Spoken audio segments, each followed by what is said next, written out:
In the deep gray before dawn on Mardi morning, Alastar stood at the bedchamber window. Beyond the glass, water poured out of the sky in a rush that suggested a waterfall more than mere rain.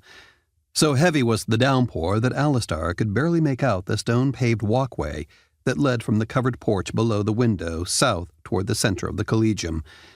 But he didn't have to see in order to know that the twin lanes flanking the green that led past the cottages of the master imagers were at least boot-deep in rushing water being channeled to the river Alus, a river that, after the continual rains of the past week, was less than 2 yards from the top of the high granite river walls that surrounded Image Isle.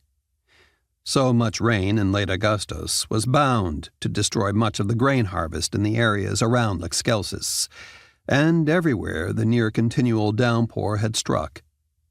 As if matters weren't unsettled enough. He turned from the window to find that Alina was sitting on the side of the bed looking at him. "You're not going running in that, I hope." Alastar shook his head. "Running in drizzle or light rain is one thing. Running through a torrent is another." "Sometimes." Alina paused. "You're worried. Again." He nodded. "The rains, and Chief Factor Hewlett, and High Holder Krantz here. I'm afraid matters are going to get worse." "You'll figure a way through it." Her words were warm. Alastar just looked at her for a long moment. A slender, almost petite woman, with short brown hair and black eyes, and with physical strength, determination, and imaging abilities so at odds with her appearance, as many had discovered, at times fatally. He chuckled. "No, we'll find a way through it." Less than a glass later, after a hot breakfast, Alastar and Alina stood in the front foyer as their daughter, Listara, hurried down the stairs toward the front door. "Don't forget to wear your waterproof," said Alina evenly. "And don't make that face again. I know the oilskin coat smells of fish oil.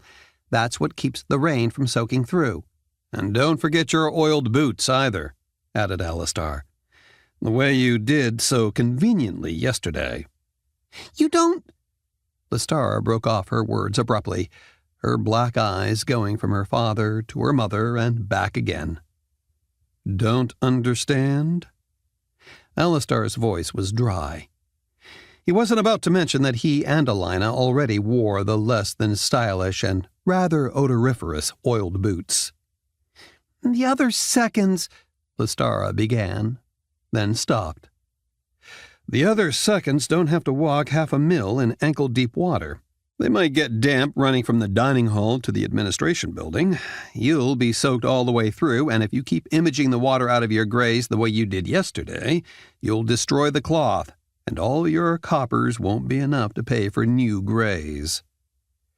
Alastar managed to keep his voice level, a far harder chore with his own daughter than with the imagers over whom he served as the Collegium maitre.